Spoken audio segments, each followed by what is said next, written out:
You know, working with a knife is so essential to being comfortable in the kitchen that I've decided to break apart all of the knife skills into separate videos so that I can share some information that I hope is going to be really useful for you. Number one, you got to choose a knife that is going to be your everyday knife. And I've put out a whole bunch of chef's knives here.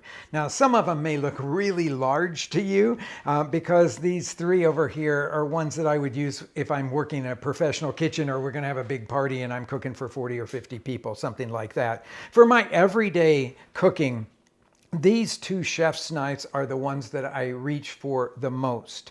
And one of them I like a lot. This is actually one that was made in Japan, but it's made in a Western style. These are all Western style chef's knives, meaning that they have a curved blade like that, and they're pretty wide so that you can use them to scoop things up that you've chopped.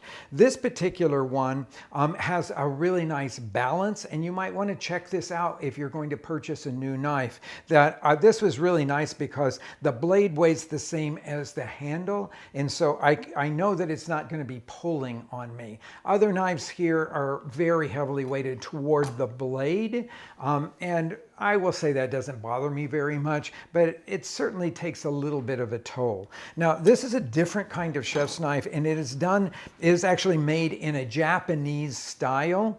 It has the wide blade of a regular chef's knife, but it's almost flat on this side. And this particular one has the divots along here, which supposedly helps the food to release when you slice through it. I haven't really noticed that that's helped me very much, but people say that they do find that that works really well. This is one that I oftentimes grab because I do like the width of it, and I do like the fact that it cuts really very nicely with this almost flat blade on this side. Now, the next thing that we got to talk about is how you hold that knife. In the Western style kitchen, everyone will hold the knife this way. So you're grasping it at the butt end of the knife blade here. And what I do is to keep my thumb here and wrap my index finger around, almost touching the thumb on that. That way I have a very firm grasp of it. I'm really grasping it mostly between thumb and index finger there, but these last three fingers will wrap around and just keep the blade in place. Now, once you've held it like that, I probably should acknowledge that in Japan, especially, they do not hold the knives this way. If you've been to a sushi bar, you've seen the Japanese style. They always hold it with their index finger straight out on the blade and then wrap their middle finger around to hold the blade in place. I've tried it, and I can't make it work for myself, so you find out what is the most comfortable hold of the knife for yourself. Okay, next thing is, how do you stand? Because I think it's really very important that you keep that in your mind.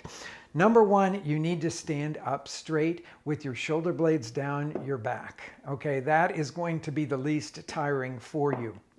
I have noticed that a lot of people are all hunched over when they're doing any kind of work on their cutting boards. That will tire you out. It'll tire your lower back out. It'll stretch out your upper thoracic spine there, and you will end up feeling just super tired after just a very few minutes. But if you stand up straight, then with your shoulder blades down your back, that you won't tire for any time at all.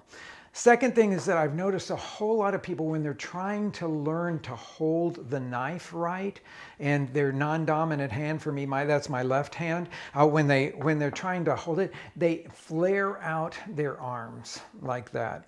And all that does is tire out your arms. It's not flared out. They should be hanging loosely to your sides and literally touching the sides of your body. That's what will make you the least tired. So no bending over like this, and no flaring out of the arms.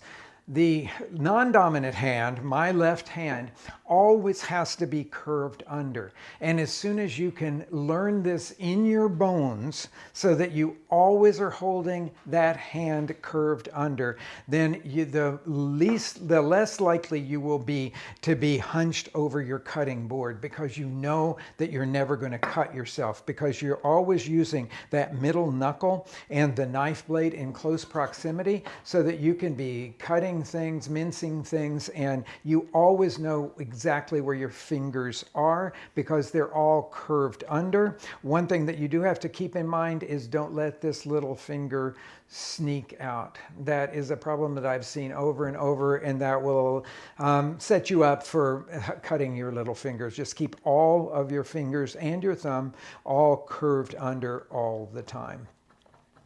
That is what will make it really comfortable for you in the kitchen. Good posture, holding the knife right, holding your hands right.